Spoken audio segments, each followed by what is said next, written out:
जय श्री राम। सुनहु नील अंगद हनुमाना, जामवंत मति धीर सुजाना। सकल सुभट मिली दक्षिण जाहू, सीता सुधि पूछेहु सब काहू। सुग्रीव जी कहते हैं, हे धीर बुद्धि और चतुर नल नील, अंगद, जामवन और हनुमान, तुम सब श्रेष्ठ योद्धा मिलकर दक्षिण दिशा को जाओ और सब किसी से सीता जी का पता पूछना, उनके बारे में पूछना। मन क्रम वचन सुजतन निबज विचारेहु, रामचंद्र कर काजु समारेहु। भानु पीठ से उरयागी, स्वामी सर्वभाव छल त्यागी। तुम लोग मन वचन और कर्म से उसी का उपाय सोचना, अर्थात सीता जी के पता लगाने का ही ध्यान रखना और इसके अलावा कुछ नहीं। श्री रामचंद्र जी का कार्य सफल करना है। सूर्य को पीठ से और अग्नि को हृदय से अर्थात सामने से सेवन करना चाहिए। सूर्य की अगर धूप लेनी है तो पीठ पर लेनी है, और अग्नि को से अब शरीर को सेकना तो सामने से लेना है। परंतु स्वामी की सेवा तो छल छोड़कर सर्वभाव मन वचन कर्म से करनी चाहिए। आशय है कि भगवान राम की सेवा तो छल छोड़ करके हर भाव से करनी चाहिए, मन से वचन से कर्म से करनी चाहिए। तजी माया से ये परलोका, मिटहि सकल भव संभव शोका। देह धरे कर या फलु भाई, भजिए राम सब काम बिहाई। आगे कहते हैं, माया अर्थात विषयों की ममता और आसक्ति को छोड़कर परलोक का सेवन अर्थात भगवान के दिव्य धाम की प्राप्ति के लिए भगवत सेवा रूप साधन करना चाहिए, जिससे भव अर्थात जन्म और मरण से उत्पन्न सारे शोक मिट जाएं। हे भाई, देह धारण करने का यही फल है कि सब कामों अर्थात कामनाओं को छोड़कर श्री राम जी का ही भजन किया जाए।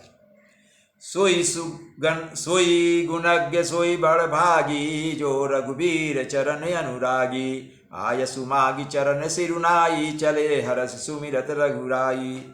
सद्गुणों को पहचानने वाला अर्थात गुणवान तथा बड़भागी वही है जो श्री राम जी के चरणों का प्रेमी है। आज्ञा पाकर और चरणों में सिर नवाकर श्री रघुनाथ जी का स्मरण करते हुए सब वानर लोग हर्षित होकर वहां से चल दिए। पाछे पवन तनय सिरुनावा, जानि काज प्रभु निकट बुलावा। परसाशीष सरोरूह पानी, कर मुद्रिका दीन जन जानी। सबके पीछे पवन सुत हनुमान जी ने सिर नवाया। काज का विचार करके प्रभु ने उन्हें अपने पास बुलाया। उन्होंने अपने कर कमल से उनके सिर पर स्पर्श किया तथा अपना सेवक जानकर उन्हें अपने हाथ की अंगूठी उतार दी और बोले, बहु प्रकार से तहि समुझायऊ, कही बल बिराह बेगी तुम आयऊ। हनुमत जन्म सुफल करि माना, चले हृदय धरि कृपा निधाना।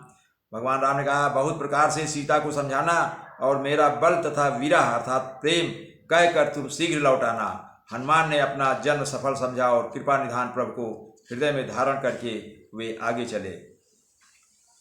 यद्यपि प्रभु जानत सब बाता, राजनीति राखत सुर त्राता। यद्यपि देवताओं की रक्षा करने वाले प्रभु भगवान राम सब जानते हैं, तो भी वे राजनीति की रक्षा कर रहे हैं। नीति की मर्यादा रखने के लिए सीता जी का पता लगाने को जहां तहां वानरों को भेज रहे हैं।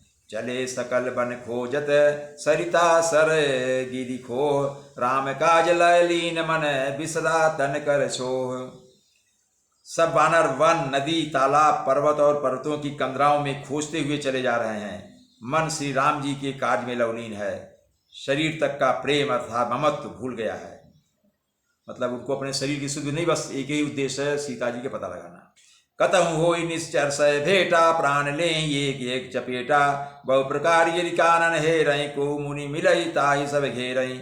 कहीं किसी राक्षस से भेंट हो जाती है तो एक एक चपट में ही उसके प्राण ले लेते हैं। पर्वतों और वनों को बहुत प्रकार से खोज रहे हैं। कोई मुनि मिल जाता तो पता पूछने के लिए उसे सब घेर लेते हैं। लाग तृषा अतिशय कुलाने, मिलई न जल घन गहन बुलाने। मन हनुमान कीन हनुमाना, मन अनुमान कीन हनुमाना। मरण चाहत सब बिनु जल जा पाना। इतने में ही सबको अत्यंत प्यास लग गई, जिससे सब अत्यंत ही व्याकुल हो गए, किंतु जल कहीं नहीं मिला। घने जंगल में सब भुला गए। हनुमान जी ने मन में अनुमान किया कि जल पिए बिना सब लोग मरना ही चाहते हैं। चढ़ी गिरि शिखर चहूँ दिशि सेखा, भूमि विबर एक कौतुक पेखा। चक्रबाक बक हंस उड़ाही, बहुतक खग प्रविशहि तेहि माही।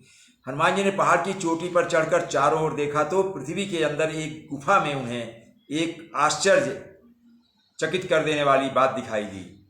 उसके ऊपर चकवे, बगुले और हंस उड़ रहे हैं और बहुत से पक्षी उसमें प्रवेश कर रहे हैं।